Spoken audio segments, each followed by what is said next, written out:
Bienvenue dans ce 3e vlog et dans cette vidéo, je vous emmène avec moi dans une partie du process de création de mon tout premier carnet de coloriage, Brasier au cœur, sur le thème du feu. Il est enfin dispo sur la boutique depuis dimanche passé, donc je vous mets le lien en description pour le commander.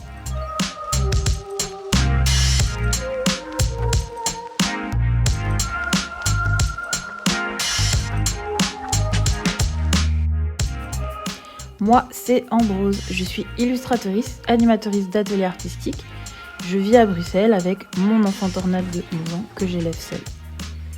Je crée des illustrations poétiques et immersives en collage numérique qui abordent des thématiques féministes, LGBTQIA+, les enjeux climatiques, de santé mentale, décoloniaux, etc. La justice sociale en général. Donc je travaille à la fois sur des projets clients avec des associations, institutions, entreprises engagées et je crée aussi mes propres illustrations que je vends sur ma boutique en ligne et sur les marchés créatifs sous forme d'affiches, stickers, cartes de vœux. Pour créer un carnet de coloriage, j'ai dû me poser pas mal de questions. Certaines que je m'étais déjà posées en créant par exemple mon calendrier 2025. Donc par exemple, quel grammage pour les pages, quel prix le vendre, quelle couverture, quelle thématique, etc. Mais aussi des questions auxquelles je n'avais jamais pensé. Par exemple, quelle épaisseur de trait je choisis pour dessiner les illustrations. Le nombre de pages, combien d'illustrations, dans quel ordre, etc. Je vais essayer de répondre un peu à tout ça dans cette vidéo.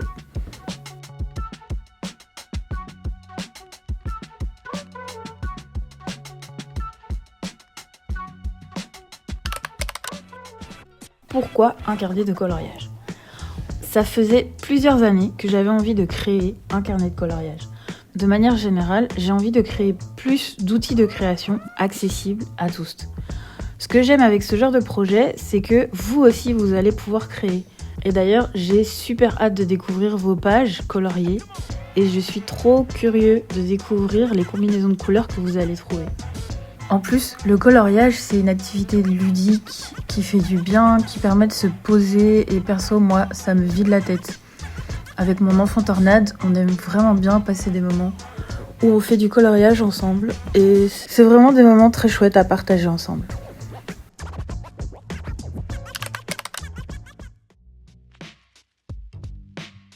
En ce qui concerne la thématique, au départ, j'ai juste commencé à jeter des idées de croquis dans mon carnet vide cerveau que j'ai toujours sur moi. Puis petit à petit, ça m'est apparu comme une évidence, le feu. Le feu est très présent dans ma vie. Déjà, j'ai une maladie chronique inflammatoire, la maladie de Crohn. Donc je suis littéralement en inflammation permanente.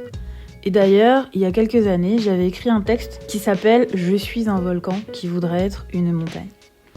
J'ai toujours eu cette sensation d'être un volcan qui entre régulièrement en éruption et j'ai longtemps cru qu'il fallait que je l'éteigne, ce volcan. Finalement, j'ai appris petit à petit à canaliser ce feu et clairement, la création artistique m'y aide beaucoup. J'ai aussi appris à comprendre ce qu'il représente aussi pour arrêter d'être en lutte contre lui et donc contre moi-même. Le feu en moi, c'est de la colère, c'est de la rage face aux violences intrafamiliales que j'ai vécues, auxquelles se sont ajoutées les violences sexistes, queerophobes, etc. Et les violences systémiques de manière générale. Mais le feu, c'est aussi une force, une énergie. Le feu, c'est aussi ce qui peut rassembler toutes nos colères, nous relier et nous soutenir dans nos luttes contre ces violences, justement. Et ça m'a fait tellement de bien de dessiner ces illustrations. J'espère que ça vous apportera aussi du soutien de les colorier et de vous les approprier.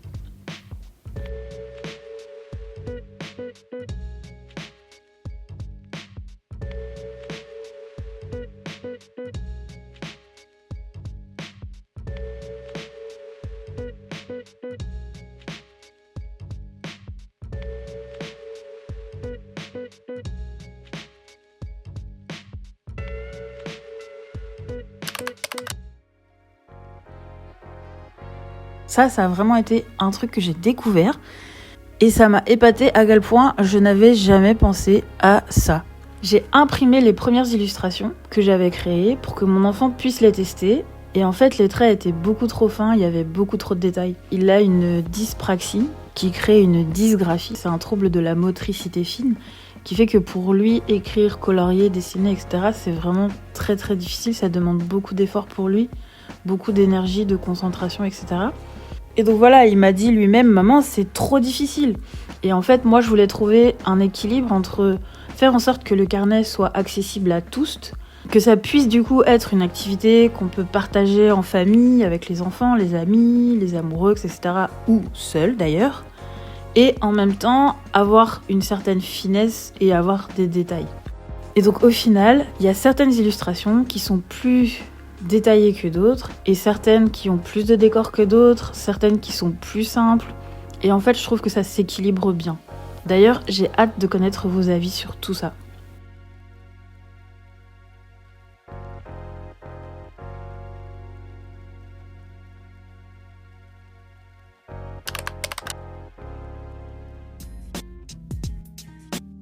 Ensuite, l'ordre. Le fait que j'ai aussi essayé de créer des illustrations qui soient différentes au niveau de la composition, ça m'a aussi amené à réfléchir à l'ordre, donc comment je les organise les unes par rapport aux autres.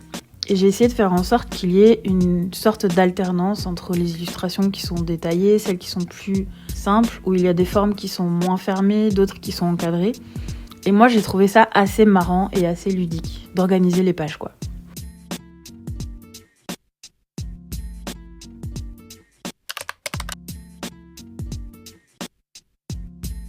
Pour tout ce qui est création matérielle de l'objet, en fait, j'ai beaucoup échangé en fait avec mon imprimeur. Donc il y a un imprimeur italien qui s'appelle Sprint 24 que j'aime beaucoup, que j'utilise depuis des années. Ils ont un bon rapport qualité-prix, il y a des options d'impression sur papier recyclé, le service client est chouette, etc. Et donc j'ai redécouvert les bases de la mise en page. Par exemple, quand on crée un livre, il faut avoir un nombre de pages qui est un multiple de 8. Et ce nombre de pages détermine quelle reliure on peut faire. Est-ce que c'est une reliure agrafe, est-ce que c'est le dos collé, etc. Et pour compter les pages, il faut tout compter, c'est-à-dire les 4 pages de la couverture, la page de garde, les recto verso, etc., etc. Moi, je savais d'office que je voulais que les illustrations n'apparaissent que sur le recto pour pouvoir colorier sans que ça traverse et aussi qu'on puisse les détacher après pour, par exemple, les afficher. Pour le grammage du papier, je voulais qu'il soit assez épais pour pouvoir colorier au feutre. Et alors, ce que je ne savais pas du tout, c'est que pour du coloriage, il faut du papier non couché. Pas du papier couché qui est du coup beaucoup trop lisse et où en fait le marqueur n'accroche pas du tout. Donc tout ça, en fait, ça a évidemment eu un impact sur le prix de production et donc le prix de vente. Et moi, je voulais qu'il puisse être vendu à moins de 30 € pour que ça reste un minimum accessible. Surtout en ce moment, avec les budgets stressés par les contextes politiques, etc. Donc finalement, il est à 25 € et j'ai aussi créé en plus un pack de 4 illustrations à colorier en version digitale qui est encore plus petit budget puisque c'est à 4,50 €. Ça aussi, c'est un test et c'est la première fois en fait que je vends un produit digital. Donc j'ai vraiment hâte de connaître vos retours là-dessus. Je vous mets aussi le lien dans la description.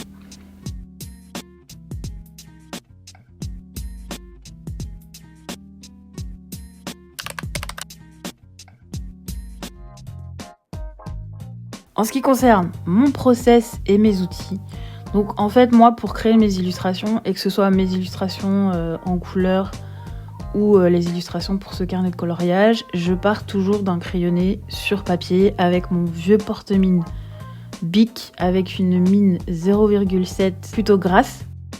Ensuite je numérise et je fais le trait dans Photoshop avec ma tablette graphique.